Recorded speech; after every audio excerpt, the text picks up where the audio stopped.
And joining us now, Republican Congressman Byron Donalds of Florida. Congressman, thank you for being with us this morning. Have you spoken to Donald Trump yet this morning? And what's your main takeaway from the election?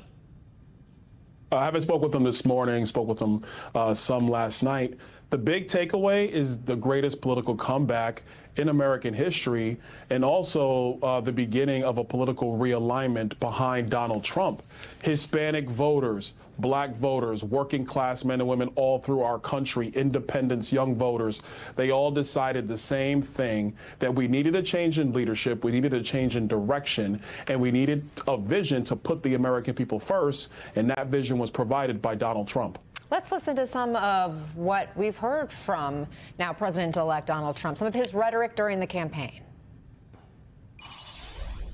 I'm not running against Kamala. I'm running against an evil Democrat system. These are evil people. We're running against a very evil system, and we have to defeat that system, and America's future will be an absolutely incredible one. So, Ben, last night we hear he will heal the country. How's he going to do that, especially when he says something like that and applies it to people who maybe don't support him, who didn't vote for him? First and foremost, the success of the American people is how you unite the American people and unite our country. That's what Donald Trump is focused on. That's why his tax policy, his border security policies, those are the number one and number two reason why the American people came to support him, getting us out of these conflicts across the globe. That's what the American people want. And let's be very honest about what's happened in Washington, D.C. For 12 of the last 16 years, the Democrats have run Washington, D.C., and what have we seen? High inflation, stagnant economies, open borders, and a foreign policy that's not worked on behalf of the American people. That's why they chose Donald Trump, because yes, there is a part of the Democrat machine which is so entrenched that they thought that they could just kick out the then Democrat nominee Joe Biden to replace them with Kamala Harris. Well, it obviously failed last night. Look, he may have won the majority of the votes, but there are tens of millions of people who did not vote for Donald Trump. So are you saying they just need to get in line? I mean, here's how Mr. Trump has spoken about political opponents. Let's listen.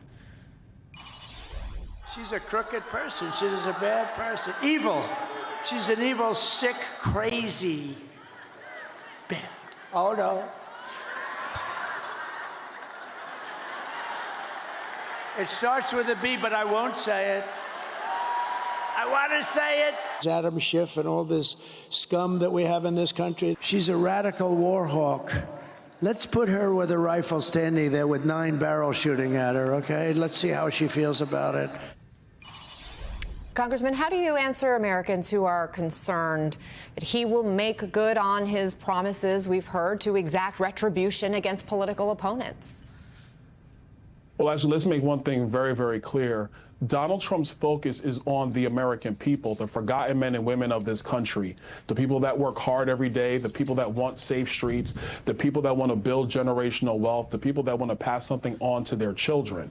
If we're going to be honest, Nancy Pelosi, Adam Schiff, Liz Cheney, they've been never Trumpers from the beginning. They've never supported him, but the American people support him. That's why he won a mandate last night. And so the key thing now is moving forward to focus on the people of our country. Hopefully the politicians in Washington, D.C., they realize what the American people have said is that they want a secure border, they want a sound economy, and they want leadership that is focused on them first, not their power circles in Washington, D.C. And so that is what occurred last night, because Donald Trump's entire focus has always been on the American people, first, second, and third, whether you're a Republican voter, Democrat voter, independent voter, great economies and secure borders work for all of us. Hey, Congressman, I want to kind of refer to what you're talking about forgotten people. As you know, there are probably 22 million people living in our country in mixed immigration status households.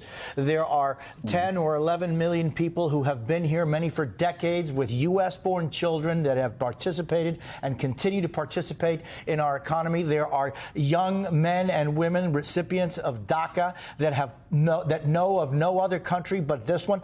And there is, among those people and many others, a palpable sense of fear for what may the future hold for them. What is your message to those people? My message is clear. Right now, under the administration of Joe Biden and Kamala Harris, there's been about 500,000 people in our country let in who are convicted of crimes, 14,000 convicted of murder. Those people are going to go home immediately. After that, then you have about another 6 to 8, maybe 10 million, maybe more that have come in through these wide open asylum procedures under Joe Biden and Kamala Harris. They've overwhelmed our cities. Now, if you want to talk about the people who've been here much longer than that, then we're going to have to get to that one as well. But this is going to be a humane process, because what is inhumane is leaving our borders massively open. We have young girls who were sold into sex slavery by the drug cartels. Those girls matter as well. What about the 350,000 children lost by the Biden-Harris administration, just lost in the United States? That's a major humanitarian crisis, and we're going to fix all of it. Those are issues of import.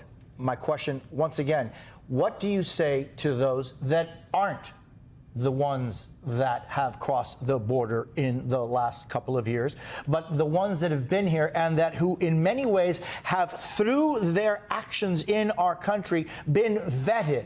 And what do you say to the hundreds of thousands of people from El Salvador that have been under TPS? What do you say to the thousands of people that have come from Haiti and continue to contribute in our country? What do you say to those people who look at the rhetoric that's been used recently and have a palpable sense of fear? What I will tell them is Donald Trump is going to follow the law. And so if you're going to talk about rhetoric, which happens all over the place in politics, not just from Donald Trump, but from the political left as well, we have to be honest with people. We are going to follow the law. If you come to the United States legally, there is no issues whatsoever. But if you have come here illegally, unfortunately, yes, some people are going to have to be deported, starting with criminal aliens in the United States.